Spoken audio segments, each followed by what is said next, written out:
Lives of the Most Eminent Painters, Sculptors, and Architects by Giorgio Vasari. Life of Luca della Robbia, sculptor of Florence. Luca della Robbia, sculptor of Florence, was born in the year 1388 in the house of his ancestors, which is in Florence, below the church of Saint Bamaba, and therein he was honestly brought up until he had learnt not only to read and write, but also to cast accounts, in so far as it was likely to be needful, after the custom of most Florentines. And afterwards he was placed by his father to learn the art of the goldsmith with Leonardo di Ser Giovanni, who was then held the best master of that art in Florence. Now, having learnt under this man to make designs and to work in wax, Luca grew in courage and applied himself to making certain things in marble and in bronze, which, seeing that he succeeded in them well enough, brought it about that he completely abandoned his business of goldsmith and applied himself to sculpture, insomuch that he did nothing but ply his chisel all day and draw all night. And this he did with so great zeal that, feeling his feet very often freezing at night, he took to keeping them in a basket full of shavings, such as carpenters strip from planks when they shape them with the plane, in order to warm them without giving up his drawing. Nor do I marvel in any way at this, seeing that no one ever became excellent in any exercise whatsoever without beginning from his childhood to endure heat, cold, hunger, thirst, and other discomforts. Wherefore those men are entirely deceived who think to be able, at their ease and with all the comforts of the world, to attain honourable rank. It is not by sleeping, but by waking and studying continually, that progress is made. Luca was barely 15 years of age when he was summoned, together with other young sculptors, to Rimini, in order to make some figures and other ornaments in marble for Sigismondo di Pandolfo Malatesti, lord of that city, who was then having a chapel made in the church of San Francesco, and a tomb for his wife who had died. Luca had given an honourable proof of his knowledge in some low reliefs in this work, which are still seen there, when he was recalled by the wardens of works of Santa Maria di Fiore to Florence, where for the campanile of that church he made 5 little scenes in marble, which are on the side that faces the church, and which were wanting, according to the design of Giotto, to go with that wherein are the sciences and arts formerly made, as it has been said, by Andrea Pisano. In the first, Luca made Donato teaching grammar. In the second, Plato and Aristotle standing for philosophy. In the third, a figure playing a lute, for music. In the fourth, a Ptolemy for astrology, and in the fifth, Euclid for geometry. These scenes, in perfection of finish, in grace and design, were far in advance of the 2 made, as it has been said, by Giotto, in one of which Apelles, standing for painting, is working with his brush, while in the other, Pheidias, representing sculpture, is labouring with his chisel. Wherefore the said wardens of works, who, besides the merits of Luca, were persuaded thereunto by Messer Vieri de' Medici, then a great citizen and a friend of the people, who loved Luca dearly, commissioned him in the year 1405 to make the marble ornament for the organ, which the office of works was then having made on a very grand scale, to be set up over the door of the sacristy of the said church. In certain scenes at the base of this work, Luca made the singing choirs, chanting in various fashions, and he put so much zeal into his labour and succeeded so well therein that, although it is 16 braccia from the ground, one can see the swelling of the throats of the singers, the leader of the music beating with his hands on the shoulders of the smaller ones, and, in short, divers manners of sounds, chants, dances, and other pleasing actions that make up the delight of music. Next, on the great cornice of this ornament, Luca placed 2 figures of gilded metal, namely 2 nude angels wrought with a high finish, as is the whole work, which was held to be something very rare, although Donatello, who afterwards made the ornament of the other organ, which is opposite to the first, made his with much more judgment and mastery than Luca had shown, as will be told in the proper place. For Donatello executed that work almost wholly with bold studies and with no smoothness of finish, to the end that it might show up much better from a distance, as it does, than that of Luca, which, although it is wrought with good design and diligence, is nevertheless so smooth and highly finished that the eye, by reason of the distance, loses it and does not grasp it well, as it does that of Donatello, which is, as it were, only sketched. To this matter craftsmen should pay great attention, for the reason that experience teaches us that all works which are to be viewed from a distance, whether they be pictures or sculptures or any other similar thing whatsoever, have more vivacity and greater force if they are made in the fashion of beautiful sketches than if they are highly finished. And besides the fact that distance gives this effect, it also appears that very often in these sketches, born in a moment from the fire of art, a man's conception is expressed in a few strokes, while, on the contrary, effort and too great diligence sometimes rob men of their force and judgment, if they never know when to take their hands off the work that they are making. And whosoever knows that all the arts of design, not to speak only of painting, are similar to poetry, knows also that even as poems thrown off by the poetic fire are the true and good ones, and better than those made with great effort, so, too, the works of men excellent in the arts of design are better when they are made at one sitting by the force of that fire, than when they go about investigating one thing after another with effort and fatigue. And he who has from the beginning, as he should have, a clear idea of what he wishes to do, ever advances resolutely and with great readiness to perfection. Nevertheless, seeing that all intellects are not of the same stamp, there are some, in fact, although they are rare, who cannot work well save at their leisure; and to say nothing of the painters, it is said that the most reverend and most learned Bembo among the poets sometimes laboured many months, perchance even years, at the making of a sonnet, if we can believe those who affirm it; wherefore it is no great marvel that this should happen sometimes to some of the masters of our arts. But for the most part the rule is to the contrary, as it has been said above, although the vulgar think more of a certain external and obvious delicacy that proves to lack the essential qualities, which are made up for by diligence, than of the good, wrought with reason and judgment, but not so highly finished and polished on the outside. But to return to Luca. The said work being finished, and giving great satisfaction, he was entrusted with the bronze door of the said sacristy, which he divided into 10 squares, namely, 5 on either side, making the head of a man at every corner of each square in the border, and he varied the heads one from another, making young men, old, and middle-aged, some bearded and some shaven, and, in short, each one beautiful of its kind in divers fashions, so that the framework of that door was beautifully adorned. Next, in the scenes in the squares, to begin at the upper part, he made the Madonna with the Child in her arms, with most beautiful grace, and in the one beside it, Jesus Christ issuing from the sepulchre. Below these, in each of the first 4 squares, is the figure of an evangelist, and below these the 4 doctors of the church, who are writing in different attitudes. And the whole of this work is so highly finished and polished that it is a marvel, and gives us to know that it was a great advantage to Luca to have been a goldsmith. But since, on reckoning up after these works how much there had come to his hand, and how much time he spent in making them, he recognized that he had gained very little, and that the labour had been very great, he resolved to abandon marble and bronze, and to see whether he could gather better fruits from another method. Wherefore, reflecting that clay could be worked easily and with little labour, and that it was only necessary to find a method whereby works made with it might be preserved for a long time, he set about investigating to such purpose that he found a way to defend them from the injuries of time; for, after having made many experiments, he found that by covering them with a coating of glaze, made with tin, litharge, antimony, and other minerals and mixtures fused together in a special furnace, he could produce this effect very well, and make works in clay almost eternal. For this method of working, as being its inventor, he gained very great praise, and all the ages to come will therefore owe him an obligation. Having then succeeded in this as much as he could desire, he resolved that his first works should be those that are in the arch over the bronze door which he had made for the sacristy, below the organ of Santa Maria del Fiore, and therein he made a resurrection of Christ so beautiful for that time that it was admired, when placed in position, as something truly rare.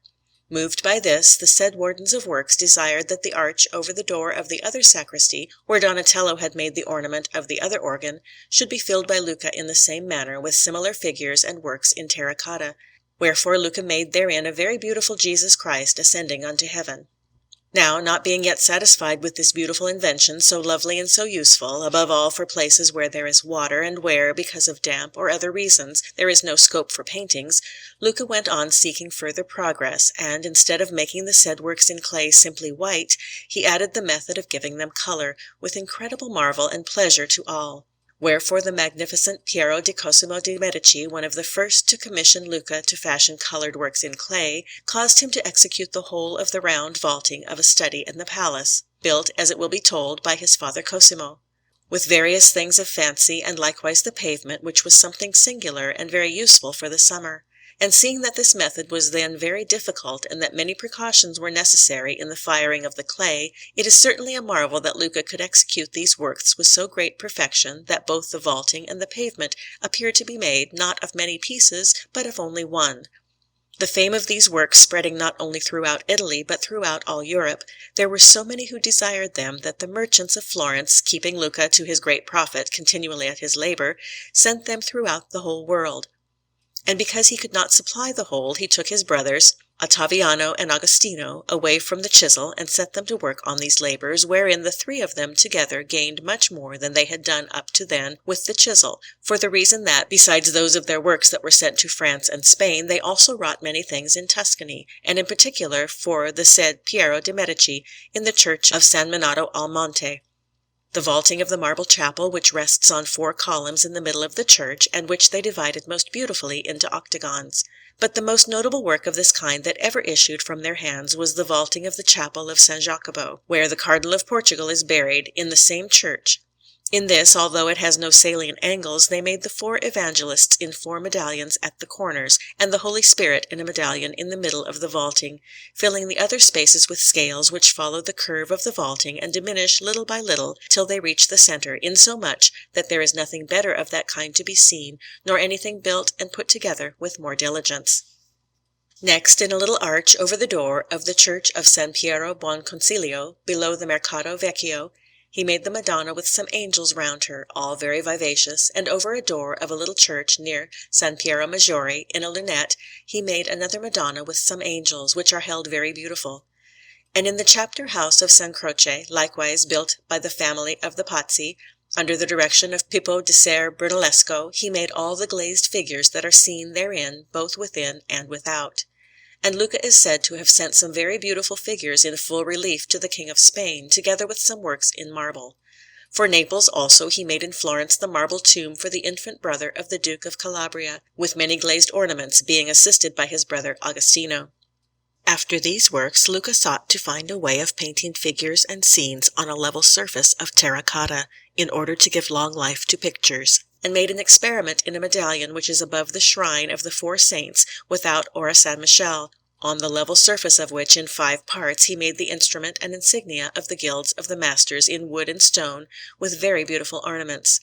And he made 2 other medallions in the same place, in relief, in one of which, for the guild of apothecaries, he made a Madonna, and in the other, for the Mercatanzia, a lily on a bale, which has round it a festoon of fruits and foliage of various sorts, so well made that they appear to be real and not of painted terracotta.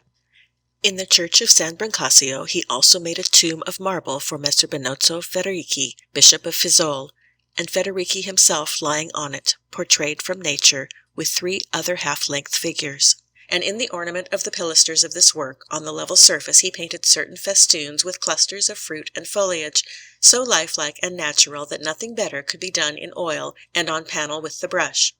Of a truth, this work is marvellous and most rare, seeing that Luca made the lights and shades in it so well that it scarcely appears possible for this to be done by the action of fire. And if this craftsman had lived longer than he did, even greater works would have been seen to issue from his hands, since, a little before he died, he had begun to make scenes and figures painted on a level surface, whereof I once saw some pieces in his house, which led me to believe that he would have easily succeeded in this, if death, which almost always snatches the best men away just when they are on the point of conferring some benefit on the world, had not robbed him of life before his time. Luca was survived by Ottaviano and Agostino, his brothers, and from Agostino there was born another Luca, who was very learned in his day. Now Agostino, pursuing art after the death of Luca, made the façade of St. Bernardino in Perugia in the year 1461, with 3 scenes in low relief therein and 4 figures in the round, executed very well and with a delicate manner, and on this work he put his name in these words, Agostini Floratini Lapicide.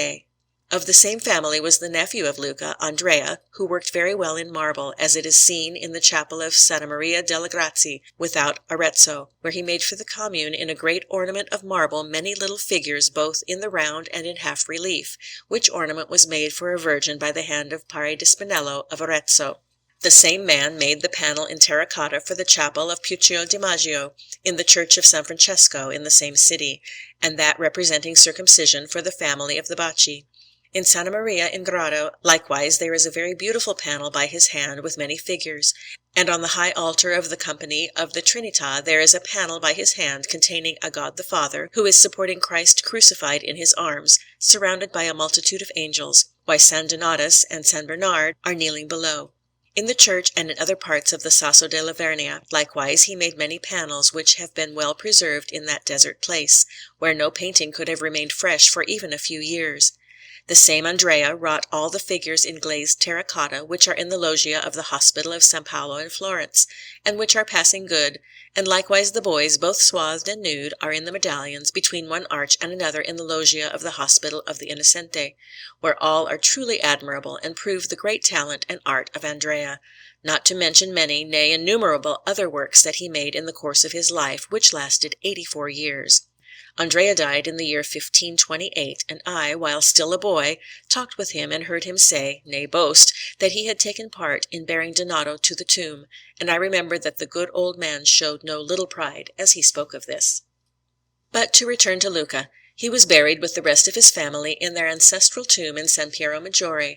In the same tomb was afterwards buried Andrea, who left 2 sons, friars in San Marco, where they received the habit from the Reverend Fra Girolamo Savonarola, to whom that della Robbia family was ever devoted, portraying him in that manner which is still seen today in the medals. The same man, besides the 2 friars, had 3 other sons, Giovanni, who devoted himself to art and had 3 sons, Marco, Lucantonio, and Simone, who died of plague in the year 1527, having given great promise, and Luca and Girolamo, who devoted themselves to sculpture. Of these 2, Luca was very diligent in glazed works, and he made with his own hand, besides many other things, the pavements of the Papal Loggia, which Pope Leo X caused to be made in Rome under the direction of Raffaello da Urbino, and also those of many apartments, wherein he put the insignia of that pontiff. Girolamo, who was the youngest of all, devoted himself to working in marble, in clay, and in bronze, and had already become an able man by reason of competing with Jacopo Sansovino Baccio Bandinelli and other masters of his time, when he was brought by certain Florentine merchants to France, where he made many works for King Francis at Madri, a place not far from Paris, and in particular a palace with many figures and other ornaments, with a kind of stone like our Volterra gypsum, but of a better quality, for it is soft when it is worked, and afterwards with time becomes hard. He also wrought many things in clay at Orleans, and made works throughout that whole kingdom, acquiring fame and very great wealth. After these works, hearing that he had no relative left in Florence save his brother Luca, and being himself rich and alone in the service of King Francis, he summoned his brother to join him in those parts, in order to leave him in credit and good circumstances, but it fell out otherwise, for in a short time Luca died there, and Girolamo once more found himself alone and without any of his kin, wherefore he resolved to return, in order to enjoy in his own country the riches that his labour and sweat had brought him, and also to leave therein some memorial of himself, and he was settling down to live in Florence in the year 1553, when he was forced to change his mind, as it were, for he saw that Duke Cosimo, by whom he was hoping to be honourably employed, was occupied with the war in Siena, whereupon he returned to die in France. And not only did his house remain closed and his family become extinct, but art was deprived of the true method of making glazed work, for the reason that, although there have been some after them who have practised that sort of sculpture, nevertheless they have all failed by a great measure to attain to the excellence of the elder Luca, Andrea, and the others of that family. Wherefore, if I have spoken on this subject at greater length perchance than it appeared to be necessary, let no man blame me, seeing that the fact that Luca discovered this new form of sculpture, which, to my knowledge, the ancient Romans did not have, made it necessary to discourse thereon, as I have done at some length. And if, after the life of the elder Luca, I have given some brief account of his descendants, who have lived even to our own day, I have done this in order not to have to return to this subject another time. Luca, then, while passing from one method of work to another, from marble to bronze, and from bronze to clay, did this not by reason of laziness, or because he was, as many are, capricious, unstable, and discontented with his art, but because he felt himself drawn by nature to new things, and by necessity to an exercise according to his taste, both less fatiguing and more profitable. Wherefore the world and the arts of design became the richer by a new, useful, and most beautiful art, and he gained immortal and everlasting glory and praise. Luca was an excellent and graceful draughtsman, as it may be seen from some drawings in our book with the lights picked out with white lead, in one of which is his portrait made by him with much diligence by looking at himself in a mirror.